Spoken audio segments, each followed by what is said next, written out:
Hi friends, welcome back. In some previous videos, we have discussed on some linear and non-linear applications of op-amp. In this video, we will discuss on DAC, that means digital to analog converter, ADC, analog to digital converter, and PLL, that means phase lock loop. So let us start from the digital to analog converter, that means D to A converter. So here you can see the basic schematic diagram of DAC. There are binary inputs applied from the left side.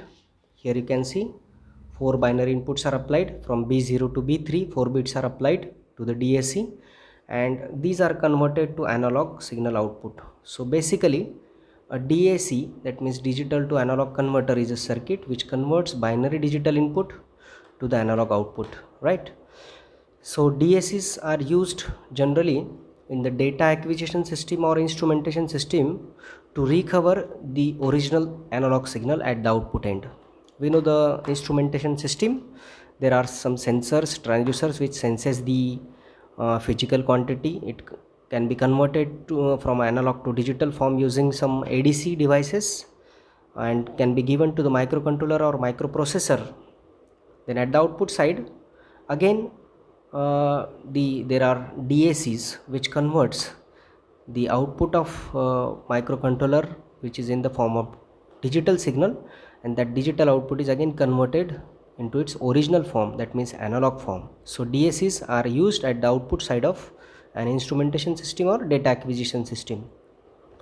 There are various types of DACs such as oversampling DACs, binary weighted DACs, R2R, ladder DACs, segmented DACs, etc. etc.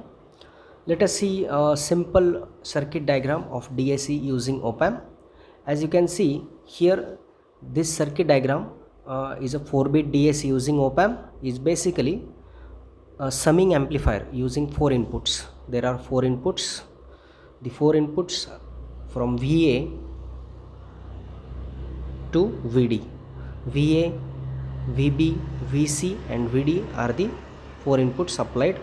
From the left side you can see R, 2R, 4R, 8R are the input registers through which I1, I2, I3 and I4 are the current flowing.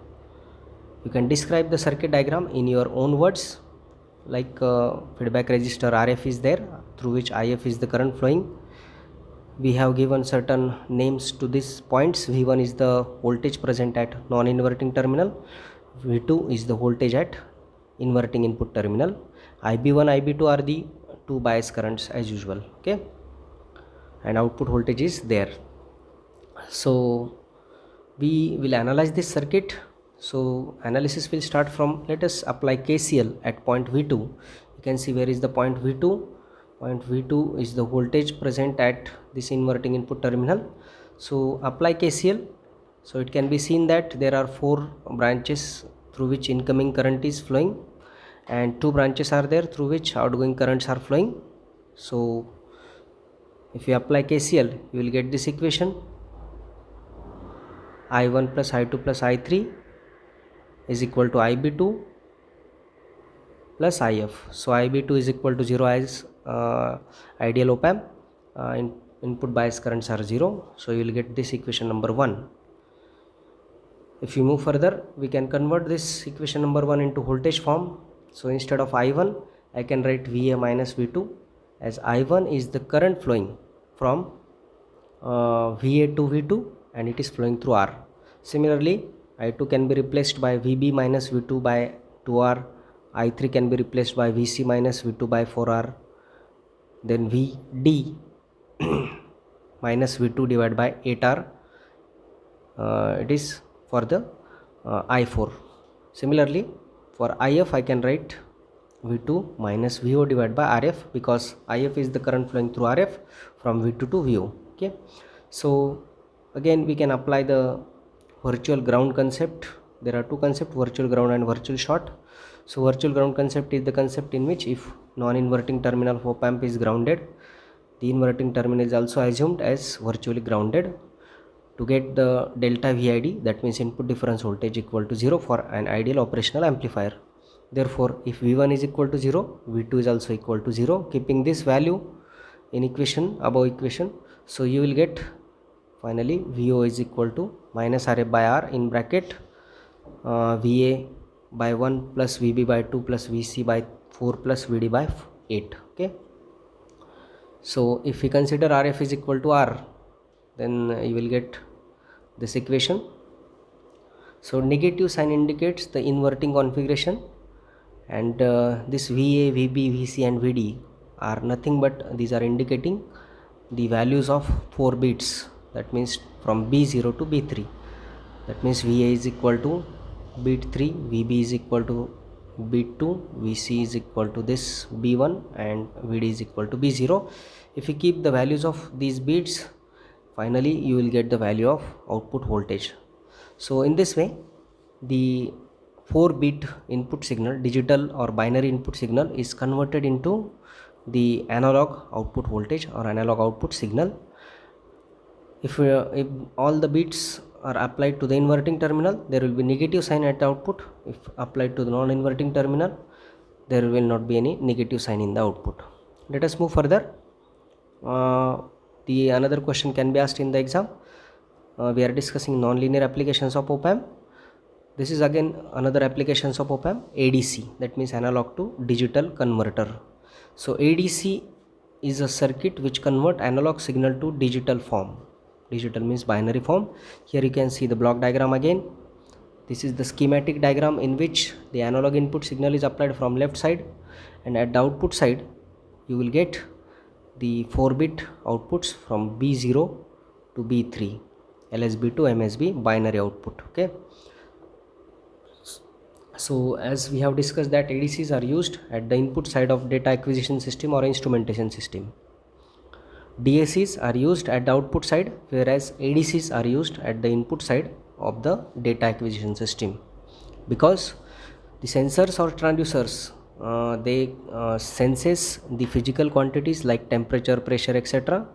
The output of sensors is in the analog form, and microcontroller or microprocessor works on the digital signal. Therefore, the ADCs are used in the signal as a signal conditioning circuitry to convert this analog signal into digital form. Okay.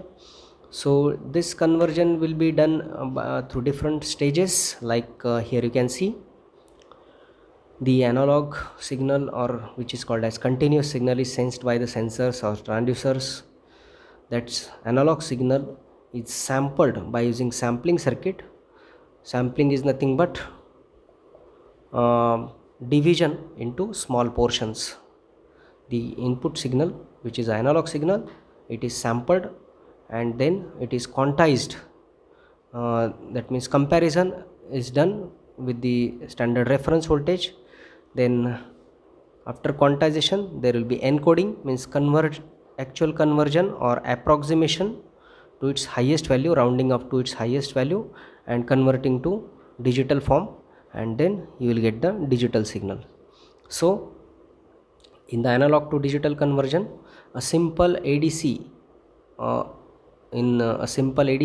an analog signal is sensed by a transducer that is sampled, quantized, encoded and converted to binary form or digital format. An op-amp based circuit in a comparator mode, it can be basically performs this conversion. Here you can see the op-amp in a comparator mode. Comparator circuit is the circuit of op-amp in which there is no feedback, open loop configuration, that means non-linear application. So here you can see V reference is the fixed reference voltage applied at non-inverting input terminal. V in is the input signal applied at inverting input terminal. No feedback is used.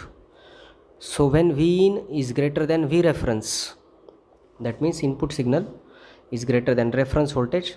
Input signal is applied to inverting terminal. So the signal applied at inverting terminal is greater than signal at non-inverting terminal. Therefore, the output will be negative, and that negative output will be considered as 0. Okay. Then if we consider second case, V in is less than V reference. Now reference voltage is more, then V in, right? So the voltage at non-inverting terminal is greater than the voltage at inverting terminal, that will be considered as 1 positive voltage, that means plus Vsat. So in a comparator mode, the output will be either at plus Vsat or minus Vsat. That minus Vsat means negative saturation voltage is considered as 0, and plus Vsat at positive saturation, that will be considered as 1. Okay, so now let us see a 8 line to 3 line encoder which converts analog input to digital one using op-amp. So this I have shown you the basic circuit, comparator circuit, that can be used as an analog to digital converter. Here you can see another example. This is the circuit diagram you can see here. Now there are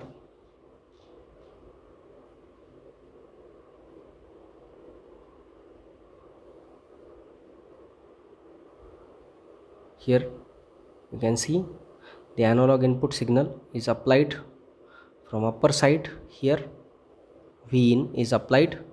This is the V reference voltage connected. There are 8 op amps applied, right? Op amp A1, A2 up to A8. 8 op amps are applied. You can see the 7 resistors are connected from R1 to R7 to get the reference voltage. So by using this resistor network, we can get different reference voltages for different op amps by voltage divider. So this network forms the potential divider or voltage divider to generate different reference voltages like V0, V1, V2, V3, V4 and up to V7. These are different reference voltages generated from a fixed reference voltage. V in is directly applied to non-inverting terminals of all 8 op amps, and outputs of op amps are denoted by X0, X1 up to X7, and these are given to 8 line to 3 line encoder. Okay, so output of 8 line to 3 line encoder will be a 3-bit binary output, Y0, Y1 and Y2. Okay, so you can see the this is nothing but a flash type ADC using operational amplifier. You can see the truth table for flash type ADC also here in this diagram. The input voltage is mentioned. This is from V0 to V1. If the input voltage is between V0 to V1 first case, then second case V1 to V2, third case V2 to V3, fourth one V3 to V4 and so on.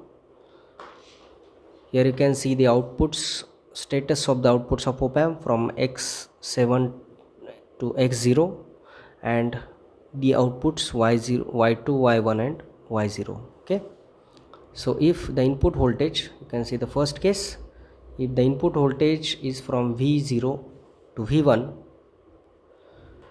you can see the status of all the op amps are 0 except the op amp A1 having one output, because the reference voltage is between V0 to V1 which is applied to op amp.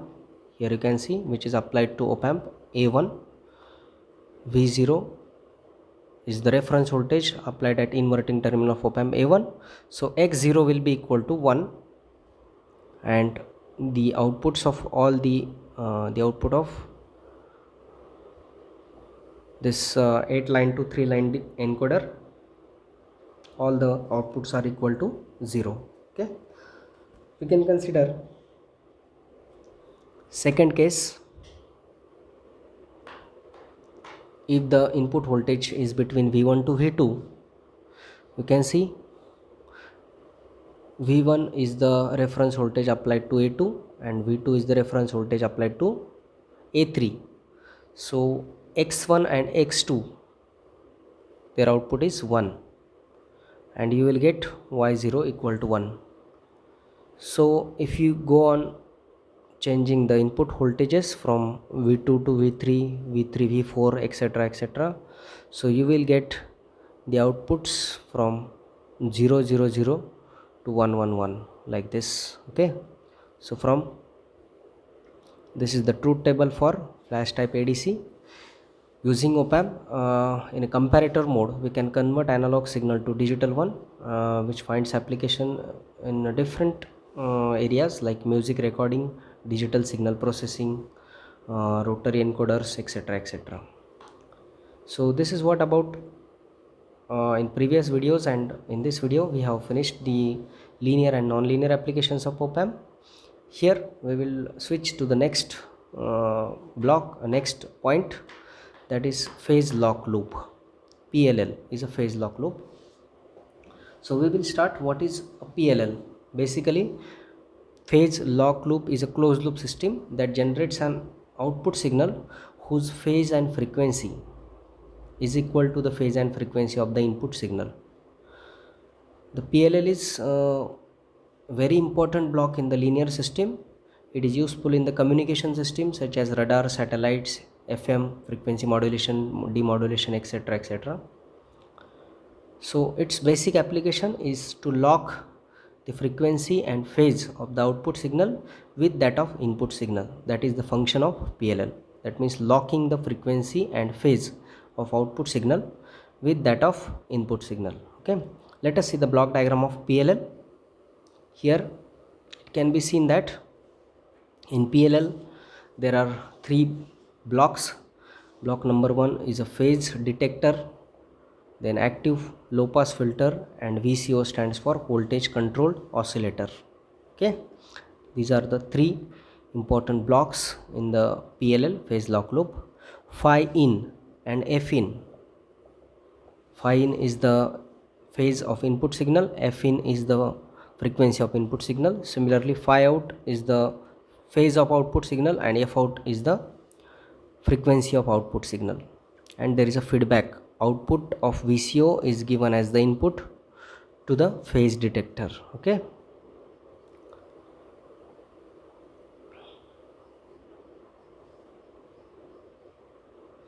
so phase detector is the circuit which produces the DC voltage which is proportional to the phase difference between the input signal having frequency F in and the feedback signal having frequency F out. That means there are two inputs to the phase detector, one with the F in from the input signal and another input is from the feedback signal with output with the frequency F out, F in and F out.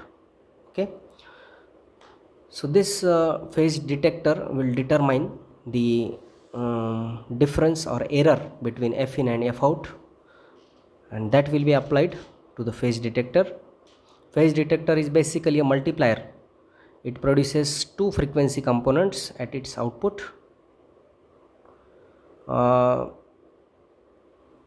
That means summation of the two frequencies F in plus F out, this will be the high frequency component, and difference between two frequencies, that means F in minus F out, that is a low frequency component. So two components are produced by phase detector.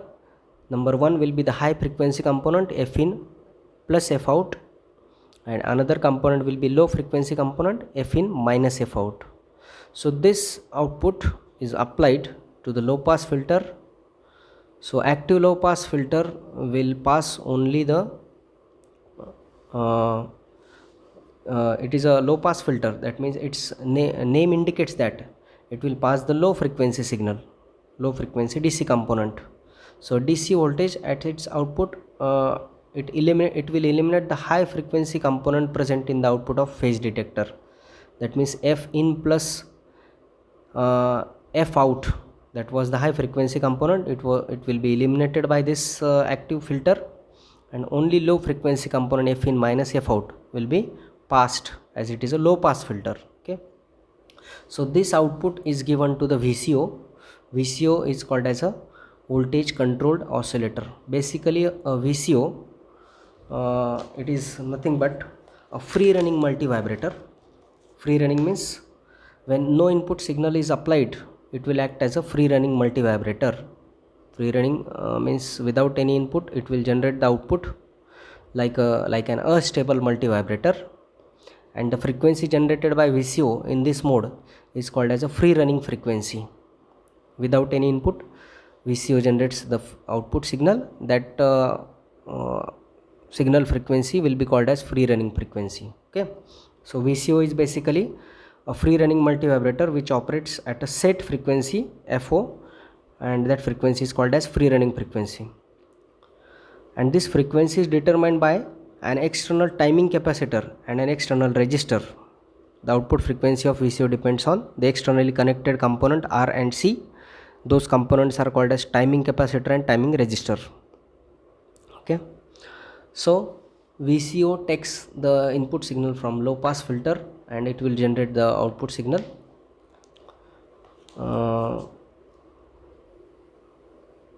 The output of VCO is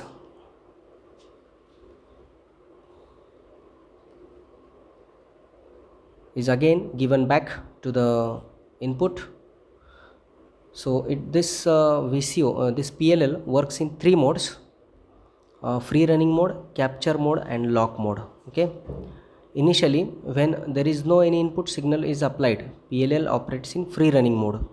When no input signal is applied, it operates in free running mode, and in free running mode the VCO is still generating the output signal. In the second step, when an input signal is applied to the PLL, then the output signal frequency of VCO will start to change, because the input signal is applied, and depending on the input signal applied to VCO, the VCO output frequency of VCO will start changing. So at this stage the PLL is said to be operating in the capture mode, and the third mode is a lock mode in which the output signal frequency of VCO will change continuously until it is equal to the input signal frequency. Now it is said to be that PLL is operating in the lock mode, and that is the function of PLL, to lock the phase and frequency of the output signal with the phase and frequency of input signal. So PLL works in three modes. Free running mode means the mode in which no input signal is applied. Second, capture mode is the mode in which input signal is applied and VCO frequencies start changing.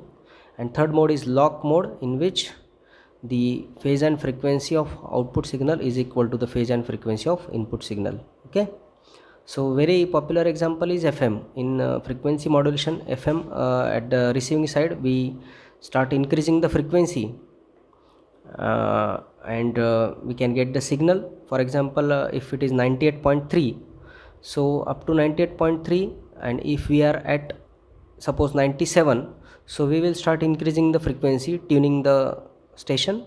So we will increase the frequency as 97.1, 97.2, 97.5 up to 98. From the 98.1 you will getting some signals, and at 98.3 there will be perfect match, there will be perfect lock to the signal, and you are receiving the proper quality of signal. So FM is the very popular example of PLL, in which if the frequency is low as compared to center frequency. For example, 98.3 is the center frequency, and if we are starting from the lower side, that means 97 megahertz, so we will increase the frequency till the center frequency. And if we are having if we are at the higher frequency like 99 megahertz, so we will reduce the frequency to reach up to the 98.3 frequency, right? So again you can see this is the same block diagram of PLL. Phase detector is there, low pass filter, amplifier and VCO. Both the block diagrams are same. So as I told you, there are three working modes of PLL. So some important definition can be asked in the exam. So lock-in range and capture range, and pull-in time of PLL. Lock-in range, capture range and pull-in time of PLL. So what is a lock-in range? Once the PLL is locked, it can track the frequency changes in the incoming signals, which the PLL can maintain the lock with the incoming signal. So lock-in range is the range of frequencies over which the PLL can maintain the lock with the incoming signal is called as lock-in range or tracking range. Okay, I will repeat once again. Once the PLL is locked, it can track the frequency changes in the incoming signals. The range of frequencies over which the PLL can maintain the lock with the incoming signal is called the lock-in range or tracking range.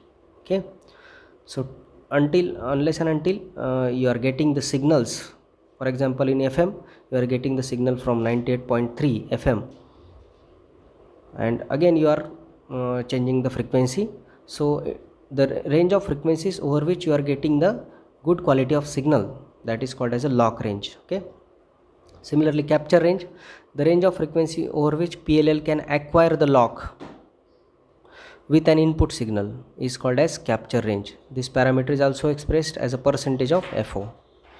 So lock range is the range of frequencies over which PLL can maintain the lock, whereas capture range is the range of frequencies over which PLL can acquire the lock. Okay, pull-in time is the total time taken by PLL to establish lock. It is called as pull-in time. Okay, so these three are the important definitions which can be asked in the exam. Here you can see the PLL and capture range.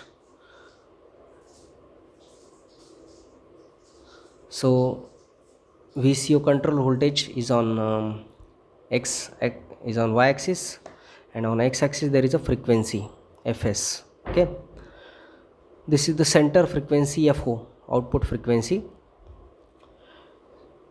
For example, this is 98.3 is the frequency of FM, and you are at the lower side of